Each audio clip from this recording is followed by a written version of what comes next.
understand. Maybe didn't want to understand. My mind just didn't want to process the words. It's all so painful, she was saying. What is? To be hated like this. For what? What had she done, she asked. She really wanted to know. What sin had she committed to deserve this kind of treatment?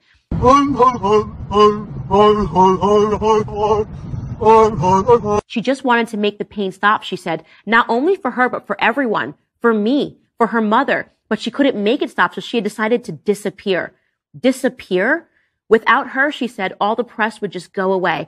Oh, brother, this guy stinks! Then I wouldn't have to live like this. Our unborn child would never have to live like this. So if she kills the baby won't have to live through bad press. That's what she's saying to her husband as she's crying, right? If I kill our child, then our child won't have to read all of the bad press. That doesn't make sense. It's so clear, she kept saying. It's so clear. I just have to stop breathing. Stop being. This exists because I exist. I begged her not to talk like that. I promised her that we'd get through it and that we'd find a way. Oh, wow. In the meantime, we'd find her the help she needed. I asked her to be strong and to hang on. And that, my friends, is the point in this book where Meghan orchestrates manipulating him to leave the royal family. And he can't see it because he's thick, as we've learned throughout this entire book. Who the fuck you think you talking to? He's very thick and he believes everything that she says. He believes every time she cries, every time he finds her in the heap on the floor sobbing over mundane things like bridesmaid dresses. He really believes that she's a person that's in pain.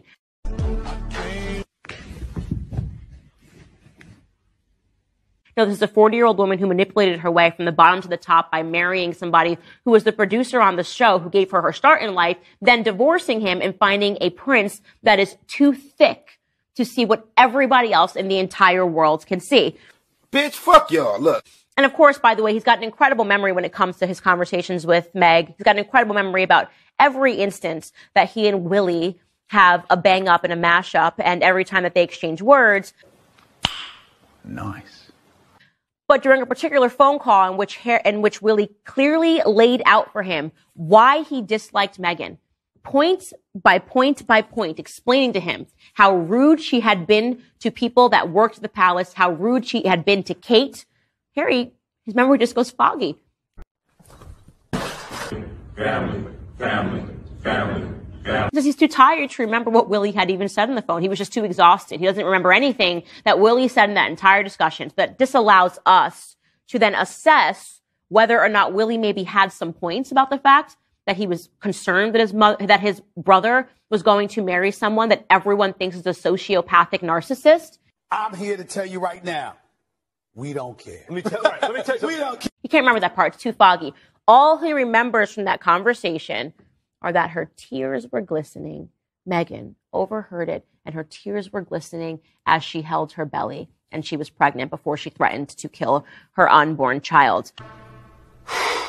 Boy.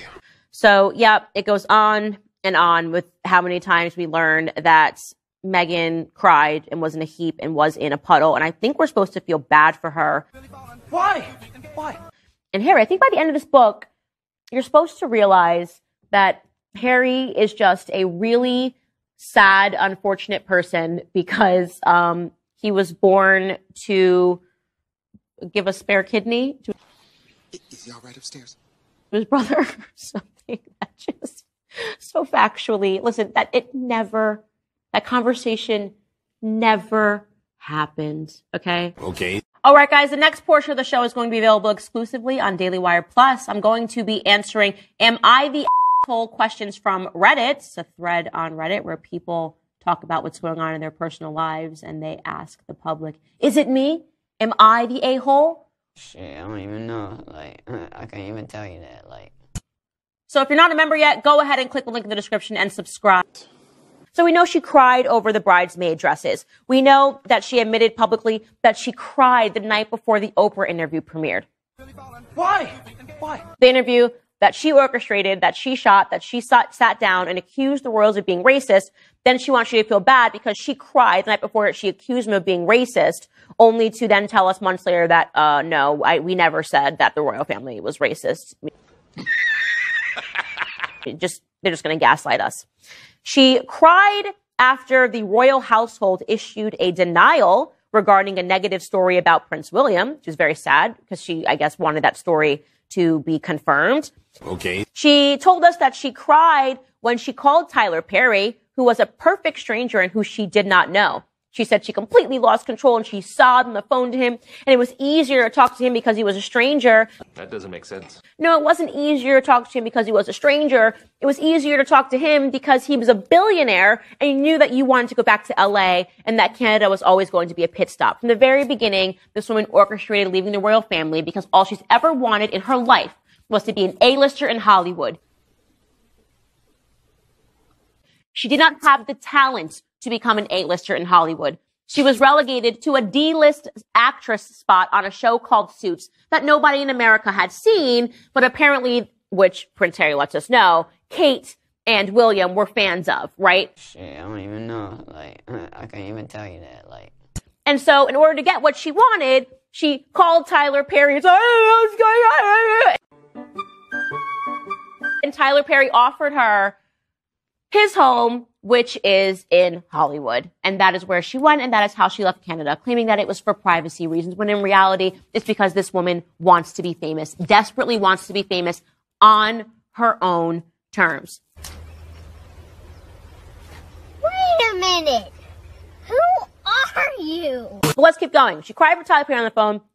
She cried, don't forget, when she landed in America after their freedom flight. You know, they just record every moment of their lives, not because they're planning to have a Netflix docuseries and to sell their family down the river for $100 million.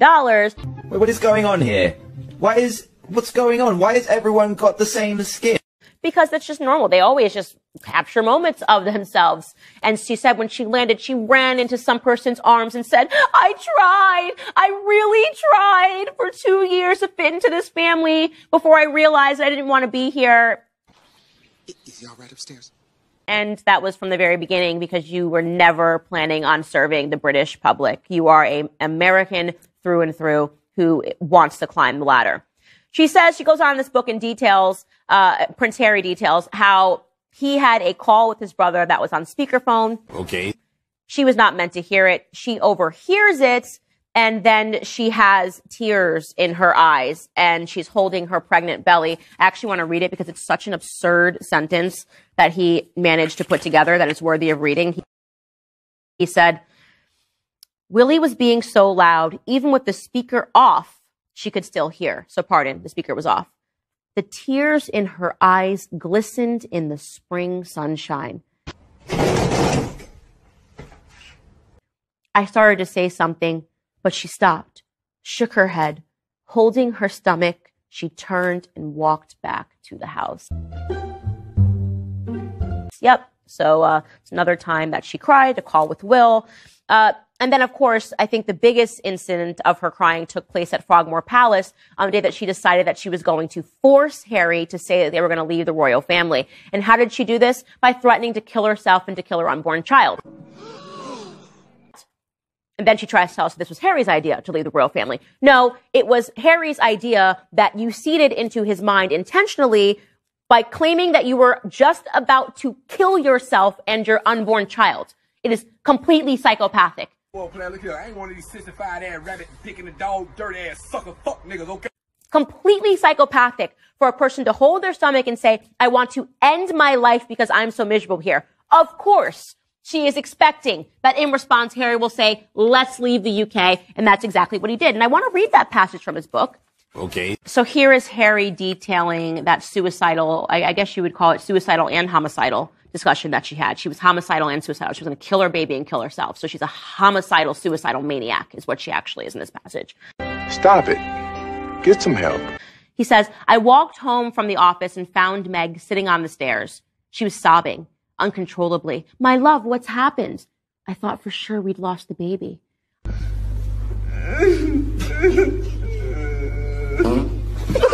I went to her on my knees. She choked out that she didn't want to do this anymore. Do what? Live.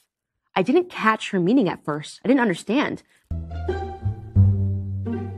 Maybe didn't want to understand. My mind just didn't want to process the words. It's all so painful, she was saying. What is? To be hated like this. For what? What had she done?